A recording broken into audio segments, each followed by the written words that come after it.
And so the fact that where you happen to be born tells us which God you believe in and which religion you adhere to. And the fact that there's 10,000 different religions around the world, at least, if not more, and thousands of different gods, that's a strong indication that we created God, not vice versa. And I've done this with many people. I said, look at this computer. If you knew that it was the end product of a mindless, unguided process, would you trust it? And I always force them to an answer. I've always, without exception, got the answer no. And I said, I see you have a problem. A real problem. Are gods and religions simply the product of human imagination? In today's video, we dive headfirst into one of the most provocative debates in the realm of belief and atheism. Michael Shermer, a prominent atheist, lays out his best arguments against the existence of God, challenging the very foundations of belief in God. He contends that the vast diversity of religions and gods across cultures is evidence of human invention rather than divine reality. He suggests that our brains, shaped by evolution, have created gods and supernatural agents as part of our psychological and sociological fabric. However, we won't leave it at that. We'll also bring in the compelling counter-arguments of John Lennox, who challenges the reductionist, materialist view of atheism. Lennox questions the trustworthiness of our cognitive faculties if they are merely the product of mindless processes, and he presents a theistic perspective that sees divine input as a reasonable explanation for the universe and our existence. Stay tuned as we unpack Shermer's arguments and Lennox's rebuttals. Michael, you're an atheist. Many of your best friends are atheists. You debate with people who believe in God. What are atheism's best arguments? The atheists who take a philosophical perspective use a different set of arguments than I would. Has to do with the first cause and the prime mover, and they debunk all those. They sort of leave the theist arguments without any substance, ergo, there is no God. The approach I take is more positive, actually, in the sense of there's actually positive arguments against the idea that there is a God, which is anthropological, psychological, sociological studies of religion. And so the fact that where you happen to be born tells us which God you believe in and which religion you adhere to. And the fact that there's 10,000 different religions around the world, at least, if not more, and thousands of different gods, that's a strong indication that we created God, not vice versa. The counter-argument is that all of those different religions have a core concept of a supernatural agent of some kind, and that culturally that core concept is then expressed in different ways. And the very diversity and ubiquity was across the earth in every society that you're using against God would be used as a proof that there is a God, or some sort of a supernatural force that exists. Yeah, you're absolutely right. That is the argument that they make. And my counter to that is actually, no, we can look inside the brain and at evolutionary theory to explain why even that concept is constructed by humans and not vice versa. That is, we made gods and God did not make us. Because, for example, if you stimulate certain parts of the temporal lobe, people will experience floating out of their body. They'll experience a sense presence. There's an invisible being in the room with me right now. I can just sense him here. And you can just poke around there and do brain stimulation. You can do it with like electromagnetic fields. You can do it through sleep deprivation, through hunger and starvation, high altitude. And so playing the role of a theist, I'd say, well, of course there's that. If God's going to have a relationship with people, there has to be a way that God can direct evolution so that people will have a way to communicate. It's not a miracle that I see. I have to have eyes to see. So if I'm going to have a relationship with God, there has to be a part of my brain to do that. Good argument. And that is the argument that they make. So, and then I come back and say, okay, but if God did it that way, why is it that somebody born in India doesn't believe in your God at all? He believes in Ganesha, the blue elephant god. Why would God have done it that way? And had I been born there, that's what I would believe instead of a Western. So why is my brain different than the Indian's brain? And the argument that some would make, who are universalists, would say that both of those individuals are in touch with the same supernatural force or ultimate reality or the real. People have different characterizations of what that is. And that so many people do that is a demonstration that there's some deep need. Right, exactly. A deep need that evolved like all of our other needs. And you could just start with something like hunger and thirst and sex. I mean, really basic drives that obviously we evolved for very specific reasons for survival. But you just start building onto that all these other beliefs that are really no different. They're just emotions evolved to drive behavior to do certain things, including the emotion of wanting to be with other people, a social thing. Okay, so we have this is an anthropological social argument, which you make. Others would make analytical kinds of arguments to undermine the theist argument. So those are two broad categories of atheistic arguments. Are there others? Well, the problem of evil, I think, is probably the biggest one in terms of the way things are in the world and the way things should be if there were a God or not a God. And the way the world is structured with evil, why bad things happen to good people. And I'm not talking about, why you hate me and why there's genocide. No, I mean just like innocent children getting cancer. Why would that happen?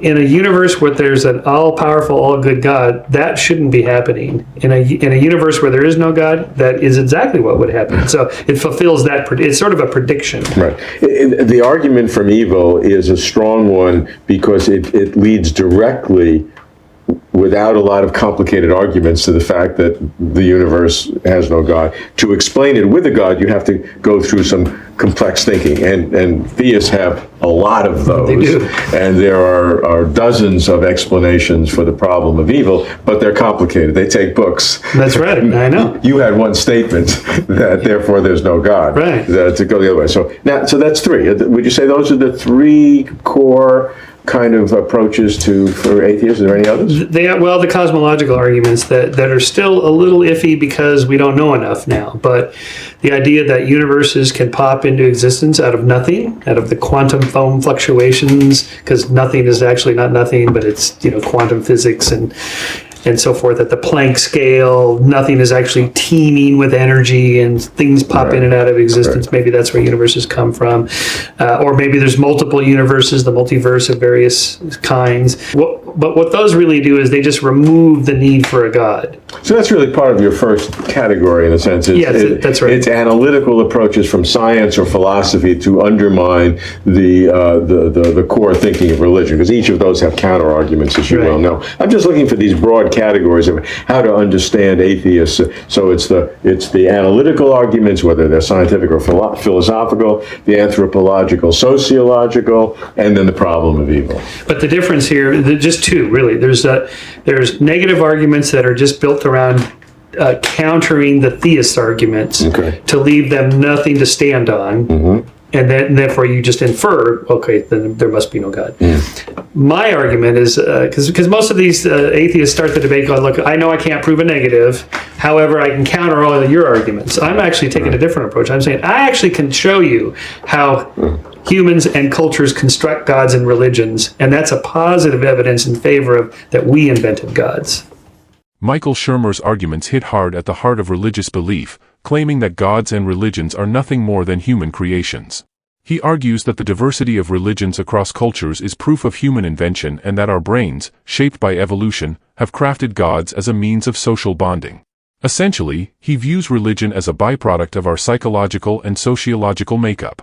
Lennox takes on Shermer's reductionist and materialist perspective by questioning whether we can truly trust our cognitive faculties if they're just the result of mindless, natural processes. Using the analogy of a computer, Lennox points out the problem of relying on beliefs formed through mere evolution. He also brings up philosophical concerns and looks at the Genesis creation account to challenge the materialistic view. And often I challenge my fellow scientists and I say, what do you do science with? I do it with my brain. I do not believe the brain and the mind are the same, but that's a debate for another time. Let's agree with them, we do it with our brain. So I said, tell me the brief history of the brain. And often they'll say something like this: the brain is the end product of a mindless, unguided process. And I look at them and I say, and you trust it? And I've done this with many people. I said, look at this computer. If you knew that it was the end product of a mindless, unguided process, would you trust it? And I always force them to an answer. I've always, without exception, got the answer no. And I said, I see you have a problem. A real problem. You see, this has now moved into mainstream of the philosophical argument. So let's go. They often ask me where I get the argument because they see I'm not bright enough to think of it for myself. Well, that's okay. So I said I got it from Charles Darwin, actually, and that surprises them. With me, he wrote, the horrid doubt always arises whether the convictions of man's mind, which has been developed from the mind of the lower animals, are of any value or at all trustworthy. And that leads Plantinga, and we'll go back to him, to point out the deep conflict between science and atheism. If Dawkins is right that we are the product of mindless, unguided natural processes, then he's given a strong reason to doubt the reliability of human cognitive faculties. This is Darwin. And therefore, inevitably, to doubt the validity of any belief that they produce, including Dawkins' own atheism. One of the reasons I'm sitting here as a person who believes in God is not because I'm a Christian, but because I'm a scientist. I find it impossible to espouse a philosophy that essentially reduces human rationality, with which I need to do science, to meaninglessness. And what is most interesting is Thomas Nagel's take on this, the philosopher of science in New York, who wrote a book with an explosive subtitle. I could scarcely believe it when I first saw it. Mind and Cosmos, Why the Neo-Darwinian View of the World is Almost Certainly False. And if you Google that and see the debate it has unleashed in cyberspace, it's really fierce. And his point is this: if the mental is not itself merely physical, it cannot be fully explained by physical sciences. Evolutionary naturalism implies that we shouldn't take any of our convictions seriously, including the scientific world picture on which evolutionary naturalism itself depends. And this is so important because you and I are living in the so-called information age. And the one thing that's true of information is that it is not material. It's often carried, as you see, on a material base. And the moment you see something, information, which is hard to define, but just let it stand for the moment.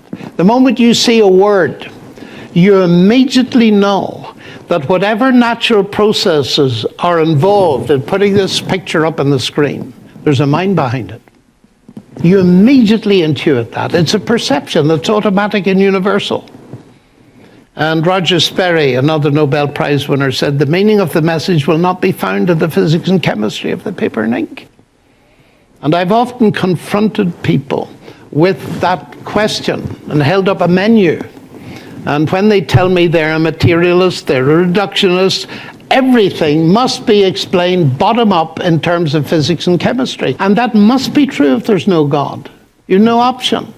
So I say to them, look at that menu, and if it says roast chicken, I say, look, how do you know it's roast chicken? Well, I've learned English. Okay, R-O-A-S-T, 5 letters. They're semiotic, they carry meaning. Now you explain to me, if you're a reductionist, you explain to me that word and its meaning in terms of the physics and chemistry of the paper and ink. Nobody's able to do it. They can't do it because they have to postulate mind. Now, if you have to postulate mind to explain that, even though many physical processes are involved, with a 5-letter word, what are you going to do with this? Which is just about 3.4 billion letters in the right order. If you take the reductionist, materialist, atheistic view, I will say to you, you have a huge problem. And this is one of the reasons why I'm fascinated by the Genesis account, simple account, but it's brilliant, that talks about a word-based universe created in a sequence of speech acts, and God said, and so on.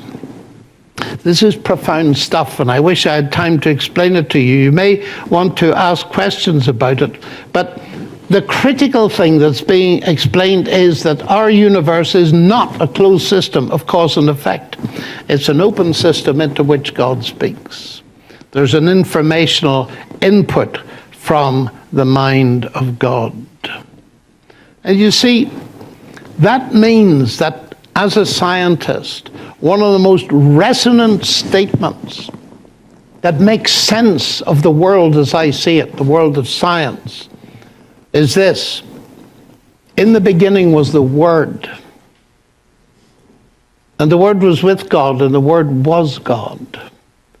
All things came to be through him, and without him nothing came to be that came to be.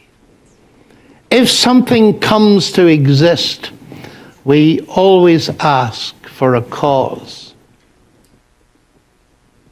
The universe came to exist. You came to exist. And what we've got to look for is an explanation that makes sense. And I believe that the word-based universe idea makes perfect sense. But then that raises an even bigger question, because the biblical claim is that the Word became human and dwelt among us. That raises a series of huge questions. It's the reason I'm a Christian. Atheists often present several arguments to question or challenge the existence of God. Let's address some of these points and explain why Christians might see things differently. One common argument is that the religion you follow largely depends on where and when you were born. For instance, someone born in India is likely to follow Hinduism, while someone born in Saudi Arabia might be a Muslim. The atheist claim here is that this suggests we create gods based on our cultural and geographical context, rather than there being a single, true God who reveals himself to everyone equally. This argument is understandable but not necessarily a problem for faith. Christianity teaches that God has revealed himself to all people through various means, including nature, conscience, and scripture. The fact that people in different cultures have different beliefs can be seen as a result of various historical, social, and personal factors rather than evidence against God's existence. Think of it like this: if you and your friend both have a picture of a famous person but drawn in different styles, it doesn't mean the person isn't real. It just means that different cultures or individuals might emphasize different aspects or have different interpretations of that person. In Christianity, we believe that God is real and has made himself known in a way that's universally accessible but also respects human freedom and cultural contexts. Another argument is based on evolution and psychology. Atheists might say that human beliefs in gods and supernatural agents are simply a byproduct of evolution. According to this view, our brains have evolved to create gods as a way to make sense of the world and enhance social cohesion. They argue that if our belief in God is just a result of evolutionary processes, it would suggest that God doesn't actually exist. From a Christian standpoint, it's important to distinguish between how our minds work and the actual existence of God. Evolution may have shaped how we think and what we believe, but this doesn't necessarily mean that the beliefs themselves are false. The brain's ability to create and understand complex ideas, including the concept of God, can be seen as evidence of its remarkable design rather than proof of God's non-existence. Christianity also teaches that while humans may have the ability to think and reason about God, the existence of God is not solely dependent on human cognitive processes. Instead, Christians believe that God's existence is independent of human thought and is confirmed through various means, such as personal experience, historical evidence, and philosophical reasoning. A common question is why, if God exists and has placed a sense of the divine in our hearts, do different cultures have different concepts of God? For example, why does someone in India worship one set of gods while someone in Nigeria worships a different set? Why isn't there a unified understanding of God? Christians believe that God has indeed placed a sense of the divine within all people, which is often referred to as a God-shaped whole or an inherent awareness of a higher power. However, the varied understandings of God across different cultures can be attributed to the diverse ways in which humans interpret and express their spiritual experiences. Christianity teaches that God has revealed himself fully and clearly through Jesus Christ, and Christians believe that this revelation is universal in its scope and available to all. However, the complexity of human history, language, and culture means that people have different ways of understanding and expressing their experiences of the divine. Just because there are various interpretations of God does not necessarily invalidate the existence of a true God. Finally, some atheists argue that religion is merely a social construct, something evolved to help people connect with each other and form communities. They suggest that religion is just an emotional tool that has developed to encourage social bonding and cohesion. It's true that religion has social aspects, but that doesn't mean it's just a human invention. Christianity teaches that while religion involves human community and emotion, it is also grounded in a reality that transcends social constructs. The social aspects of religion can be seen as a reflection of its deeper, transcendent truths. Christians believe that religion, particularly Christianity, is not just about emotional or social needs but is based on real events and truths, like the life, death, and resurrection of Jesus Christ. These events are viewed as historical facts that provide a foundation for the Christian faith, beyond just social or emotional constructs. While atheists present arguments questioning the existence of God based on cultural influences, evolutionary psychology, differing concepts of deity, and social functions of religion, Christians offer counterpoints that emphasize the universality and independence of God's existence. Understanding these perspectives can help foster meaningful dialogue and deeper reflection on the nature of belief and faith.